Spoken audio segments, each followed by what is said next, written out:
For today's video ay mag-unbox tayo ng TV. At hindi lang basta TV, sobrang laking TV. Samahan niyo akong buksan ito. Intro muna tayo. Mga boss, kamusta? Ako po si Curious Kid.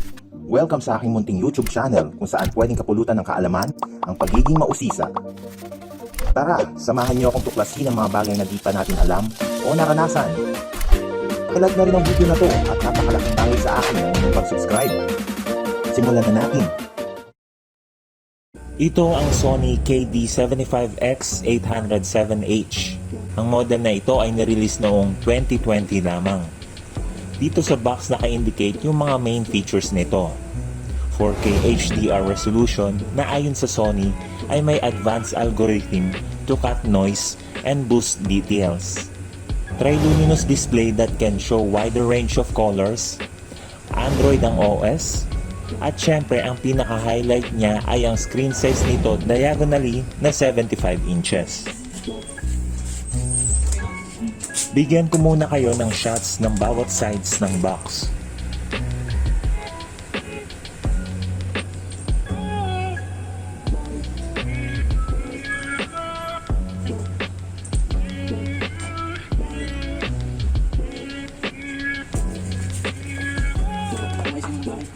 Ipasok na natin ito at simulan ng buksan.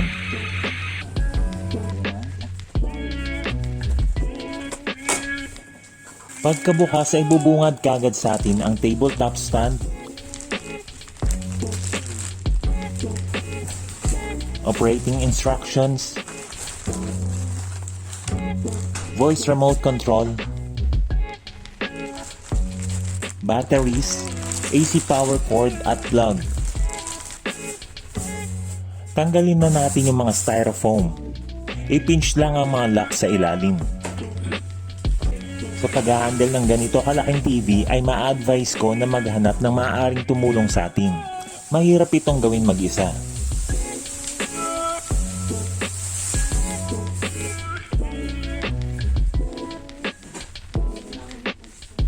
Plano kong i-tabletop muna to at lagyan ng stand. Pwede nating pagpatungan ng TV ang sarili nitong box. Iga muna natin ito para mailagay ang stand. Laging tandaan na pag binubuhat ang anumang TV ay huwag hahawak sa mismong screen. Mainam na humawak lamang sa bezel or frame.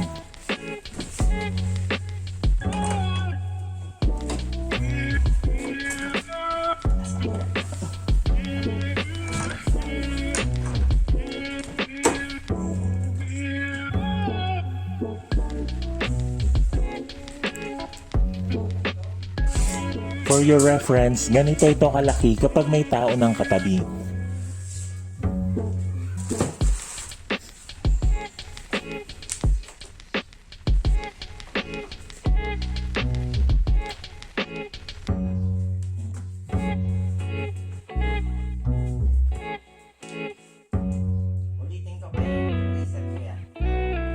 I-preview na natin ito at ang ilang features nito.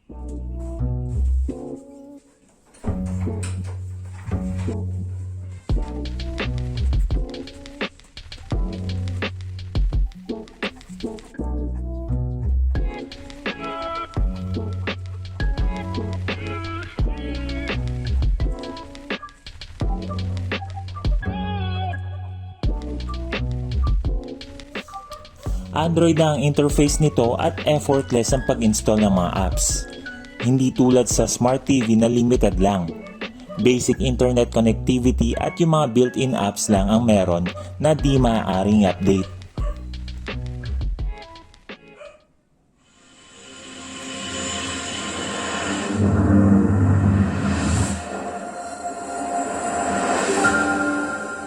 Grabe, bumubulaga yung sounds dahil supported ng Dolby Atmos. Mukhang di ko na kailangan ng soundbar para dito.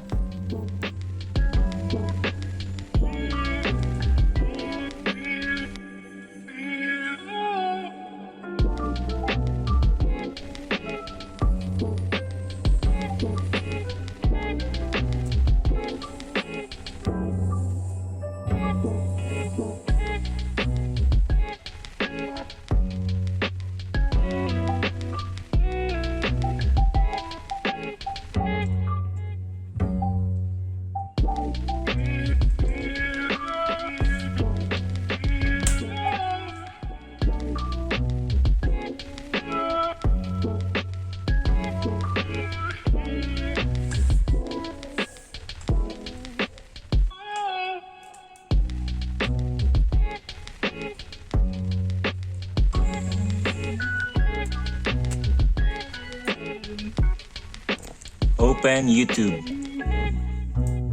Opening YouTube.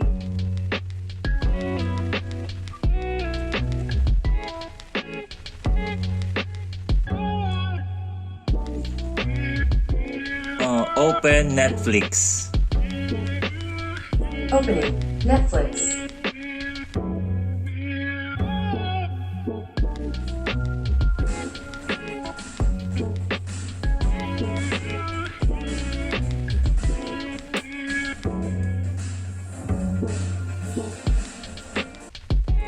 Open Google Play.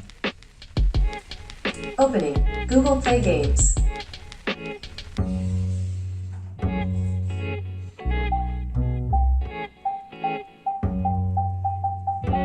Volume up. Alright, Turn down volume. okay. Iba talaga ang quality kapag Sony. Refine yung details at hindi wash out yung kulay. Sa mga bibili ng malaking TV ay marerecommend ko na iwasan ng 1080p o yung tinatawag na Full HD. Kung nagbabala ka ng 55 inches pataas ay mas mainam kung 4K resolution pataas. Dahil sa laki ng screen size ay magmumukhang pixelated ang images kapag naka Full HD lang. Ang refresh rate naman nito ay 60Hz lang. Medyo deceiving lang yung mga TV companies sa mga pakulo nilang feature na may motion sa title. Gaya dito sa Sony na may tinatawag na Motion Flow XR240 na aakalain mong naka 240Hz ang frequency nito. Pero overall, napakaganda ng TV na to at siguradong immersive ang iyong viewing experience. Saludos! Turn off TV. Okay, turning Sony KD75X 8007H off. At dyan nagtatapos ang ating pagtuklas. Ito muli si Curious Kid, ang nagpapaalala na lahat ay kayang-kayang gawin sa pagiging malikhain. At kung ikaw ay sisipagin, hanggang sa susunod na pag-uusisa mga bata. Adios!